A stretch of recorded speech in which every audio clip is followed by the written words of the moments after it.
Sveiki, šiandienos tema yra nelygybių sistemos. Šią temą pasiūlė vienas iš mano žiūrovų, todėl jei ir jūs turite temų, kurias norėtumėte, kad aš paaiškinčiau, rašykite jas komentaruose. Prieš savo akis matote nelygybių sistemų tokį kaip veiksmų planą, kaip mes jas sprendžiame. Tai visų pirma, tai reikia išspręsti abi nelygybės atskirai. Tai atskleidžiame, pasinaikiname vardiklius, sutraukime panašiuosius narius, tuomet nežinomieji į kairę pusę, skaičiai į dešinę pusę, perkeliant į kitą pusę keičiasi ženklas lygiai taip pat kaip ir lygtyje, ir tuomet daliname iš to skaičiaus kur prie nežinomojo, ir čia yra labai svarbi vieta. Jei mes daliname arba dauginame iš skaičiaus, kuris yra neigiamas, reiškia su minusu, tai keičiasi nelygybės ženklas. Čia yra labai svarbu. Jeigu norite vieną dalyką prisiminti iš nelygybių sprendimo būdo, tai to veiksmų plano, tai prisiminkite šitą vietą, kad jeigu dauginame arba daliname iš neigiamo skaičiaus, tai keičiasi nelygybės ženklas. Labai svarbi vieta, ekstremaliai svarbi vieta. Toliau žymime sprendinius ant skaičių tiesių ir tiesiog žiūrime, kur sutampa ir ieškome bendrų sprendinių.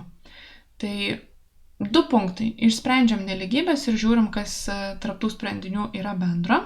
O taip pat viršuje dešinėje pusėje yra toksai primintukas, kaip ten su tais skliausteliais ir burbuliukais. Tai tiesiog toksai priminimas, galite šitą vietą išsisaugoti, pasidaryti screenshotą ir turėti kažkur tai pas save, o mes einame prie uždavinių. Taigi mūsų pirmoji nelygybių sistema atrodo štai taip ir prisimename, pirmas punktas yra išspręsti abi nelygybės. Tai mes jas sprendžiame individualiai, jų kartu nesiejame, bet rašysime jas abi kartu. Tai pirmas žingsnis, jeigu ten reikia atskleisti, atsiskleidžiame, nežinomieji į vieną pusę, skaičiai į kitą, viskas čia yra perkelta, paprasčiausias šiandienos pavyzdys. Ir tada mes daliname iš to skaičiaus, kur prie nežinomojo.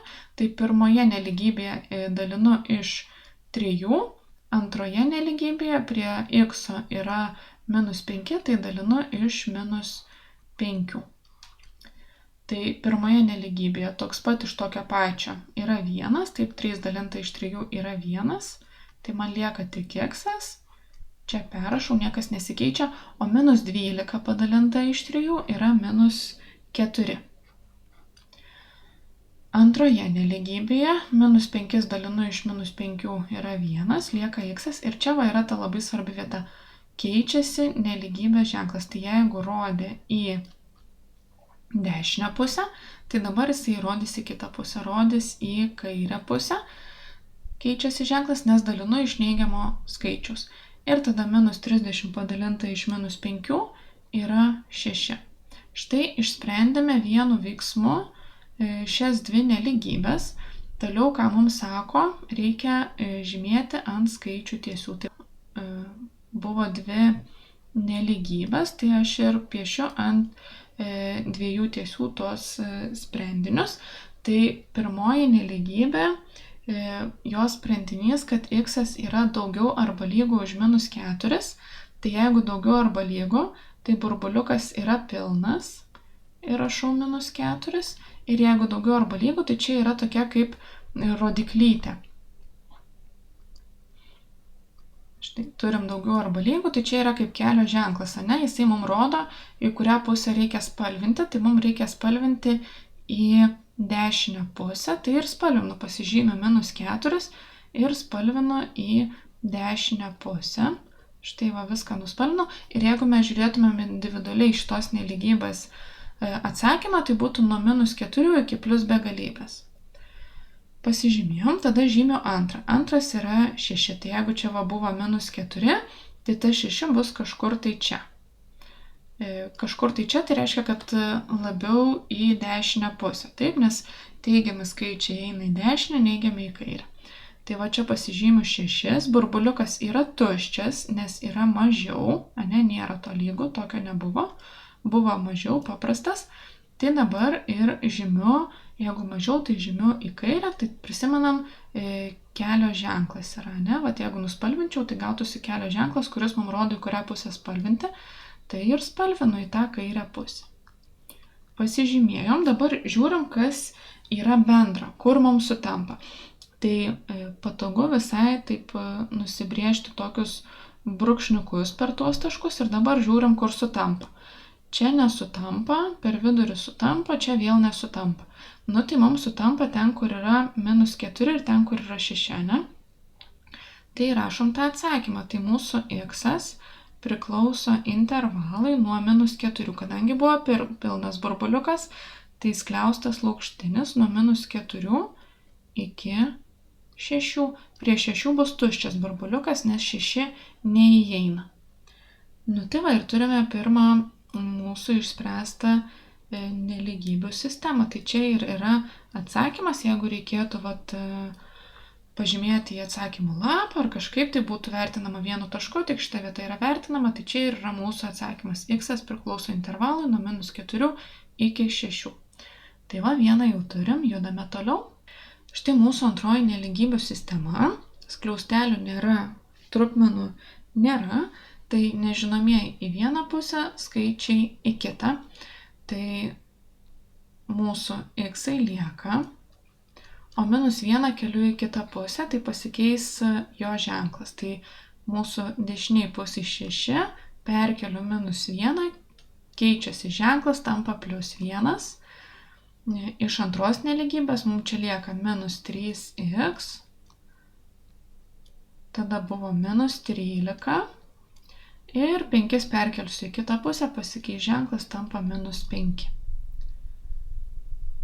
Sutraukime panašiuosius narius. Tai 2x perrašau, 6 + 1 yra 7. Tada -3x perrašau, ženklą perrašau. Ir -13 - 5 yra -18.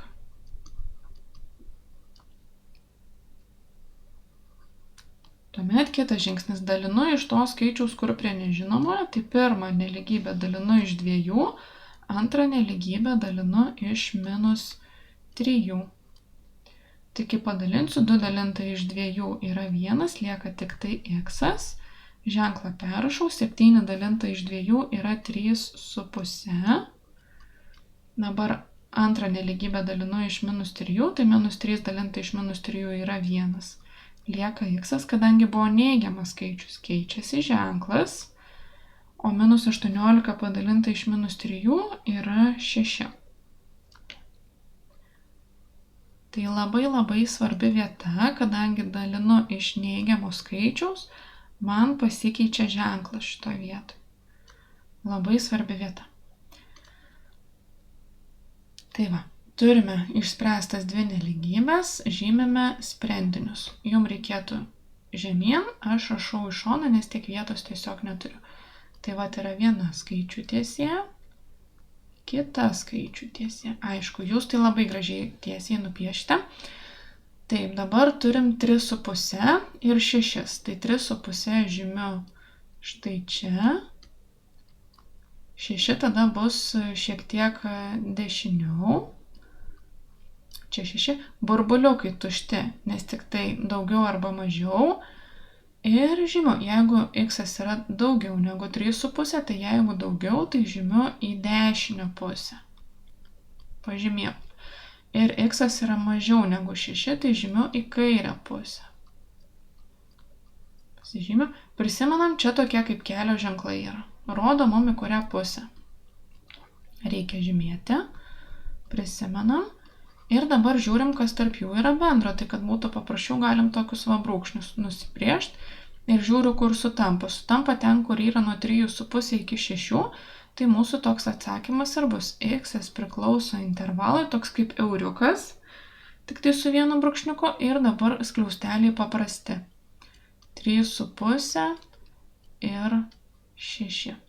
Skliausteliai paprasti, nes burbuliukai buvo tušti. O burbuliukai buvo tušti dėl to, kad buvo tokie ženkliukai. Jeigu būtų tokie, tai būtų pilni burbuliukai. Ir skliausteliai tada būtų laužtiniai. o kadangi tuščias burbuliukas, tai skliausteliai paprasti. Taip, tai čia ir yra mūsų atsakymas. Ir turime antrą nelygybių sistemą išspręstą, galime judėti toliau. Štai mūsų trečioji nelygybių sistema. Tai skliaustelių nėra, trupmenų nėra, tai mums lieka nežinomieji į kairę pusę, skaičiai į dešinę, kai perkelsim į kitą pusę, pasikeis ženklas.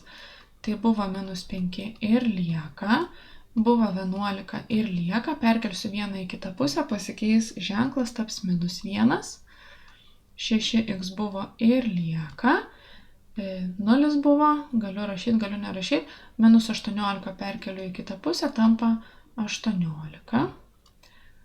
Tada apsiskaičiuokime viršuje, kas gaunasi.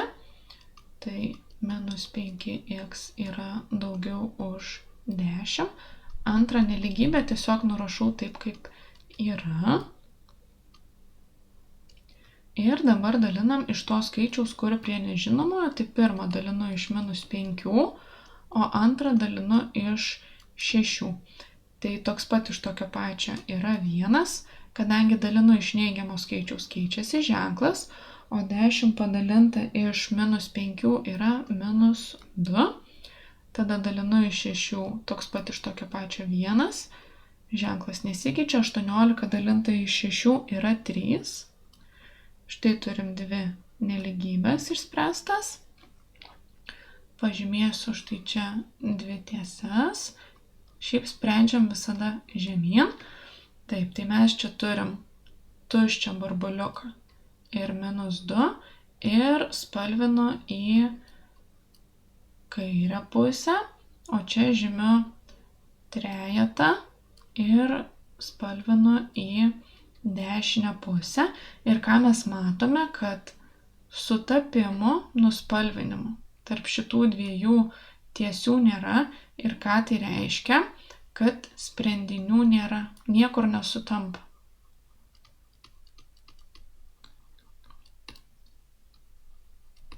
Sprendinių nėra. Tai kaip tą atsakymą dabar parašyti dviem būdais. Arba rašome atsakymą žodžiais, sprendinių nėra, arba sakome, kad x priklauso tuščiai aibei. Tai va, kad nėra tokios, ta aibė sprendinių, jinai yra tuščia, ten nėra nei vieno skaičiaus. Tuščias lapas toksai, jokių sprendinių nėra. Tai va, gali būti ir taip, kad tų sprendinių nebus. Tai nebus tada, kai niekur nesutaps. Nesutampa, neturim bendro spalvinimo tarp tų dviejų tiesių. Tai va ir toks variantas gali būti, tai einame prie ketvirtos nelygybių sistemos. Štai mūsų ketvirtoji nelygybių sistema. Tikrai matome, kad jinai yra šiek tiek sudėtingesnė negu prieš tai sprendėm, bet mes esam pasikaustę ir niekas mums nėra kliūtis, ar ne? Tai dabar pirmas žingsnis mūsų sprendimo plane buvo atsiskliausti arba pasinaikinti trupmenas. Tai atsiskliausti tikiu, kad yra labai paprasta, ne? Dauginu prieš skliaustelį esantį narį iš kiekvieno, kuris yra skliaustelio viduje. Tai va taip sudauginsim ir atsiskliausim, o pasinaikinti trupmenas, tai matom, čia dabar yra kažkas dalinta iš 3, kažkas dalinta iš 4, tai kaip reikėtų tas trupmenas pasinaikinti, kad mums būtų tiesiog paprasčiau, tai dauginu iš bendro vardiklio. Tai va, jeigu norėčiau šitas trupmenas dvi sudėti, man jas reikėtų susibendravardiklinti, tai tas bendras vardiklis būtų 12, tai aš dabar kiekvieną narį šito nelygybei dauginsiu iš 12. Tai pradėkim gal nuo to atsiskliaudimo. Tai 2 kart 2x yra 4x, 2 kart 1 yra 2. Toliau perrašau, kol sutiksiu kitus skliaustelius, sutikau. 3 kart x yra 3x, 3 kart -1 yra -3 ir toliau viską perrašau. Tai va, atsiskliaudžiau, o dabar naikinsiu tą vardiklį, tai kaip ir sakiau, kiekvieną narį dauginsiu iš 12, tai reiškia pirmą trupmeną dauginu iš 12 ir antrą trupmeną dauginu iš 12.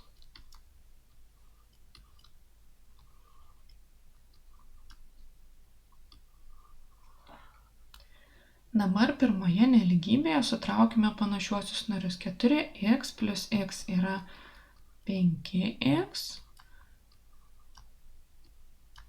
o kitoj pusėje 3x perrašau, minus 3 plus 4 yra plus 1. Štai sutraukime panašiuosius narius. Dabar kas atsitinka mūsų antroje nelygybėje, tai kadangi dauginau iš bendro vardiklio, tai reiškia, kad mano dabartinis vardiklis jo neliks. Tai 12 ir 3 galiu suprastinti, tai 3 dalinta iš 3 yra 1, 12 dalinta iš 3 yra 4. 4 dalinta iš 4 yra 1, 12 dalinta iš 4 yra 3. Ir dabar aš iš to ketvirto vėl atskliausiu ir sudauginsiu kiekvieną narį. Tai 4 kart 2x yra 8x, 4 kart minus 1 yra minus 4. Čia perrašau, 3 kart 3x yra 9x, 3 kart minus 2 yra minus 6. Štai. Ir ką mes dabar, mes turėjom ir skliaustelių, ir trupmeną, bet vienu veiksmu viską pasinaikinome ir gavome netokias ir sudėtingas tas nelygybės. Tai dabar skaičiai vieną pusę, x į kitą pusę. Tai 5x buvo kairiai pusiai ir lieka. 3x atkeliu iš kitos pusės, pasikeičia ženklas. Tada 1 buvo ten ir lieka. Ir plus 2 perkeliu į kitą pusę, pasikeičia ženklas, tampa minus 2. 8x lieka, ateina 9x pakeičia ženklą. Minus 6 buvo ir lieka, minus 4 keliu į kitą pusę, tampa plus 4. Sutraukim panašiuosius narius.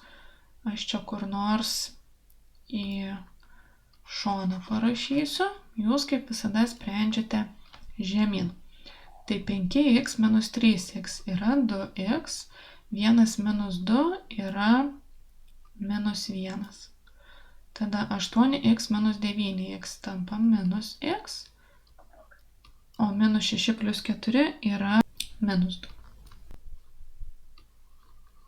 Liko paskutinis žingsnis padalinti iš to skaičius, kur prie nežinomojo, tai dalinu iš 2. O antrą dalinu iš minus 1, nes čia prie x yra minusas, tai vieneto nerašom, žinom, kad ten yra minus 1. Tai toks pat iš tokio pačio yra 1, nieks čia nesikeičia, yra minus pusė. O čia, kadangi dalinu iš minus 1, tai man ženklo nebelieka, bet čia keičiasi į kitą pusę. Ir minus 2 padalinta iš minus 1 yra 2. Primenu, čia labai svarbi vieta, keičiasi ženklas į kitą pusę, nes dalinam iš neigiamo skaičius. Tai išsprendėm abi nelygybės, žymėm ant skaičių tiesies. Taip, tai čia turim tuščią burbuliuką minus pusę ir spalvinu į dešinę pusę. O čia turim pilną burbuliuką ir turim 2 ir taip pat spalvinu į dešinę pusę, pasižymiu brūkšniu, žiūriu, kur sutampa. Čia nesutampa, bet čia sutampa. Tai mūsų x priklauso intervalui nuo 2 laužtinės skliaustelis, nes čia buvo pilnas burbuliukas, iki plus begalybės. Nes ten eina ir nesibaigia ir žinom, kad čia gyvena plus begalybė, o kitoj pusėje, jeigu būtų, tai būtų minus begalybė. Tai čia ir yra atsakymas. Tai šiandien tiek. Jeigu jums patiko ši pamoka, nepamirškite paspausti like. Taip pat, jeigu norite tokio turinio matyti daugiau, prenumeruokite. O jeigu turite klausimų, tai tos klausimus galite palikti arba komentaruose, arba man privačiai parašyti dabar matomu L paštu. Tai šiandien tiek. Susitikime kitoje pamokoje. Iki.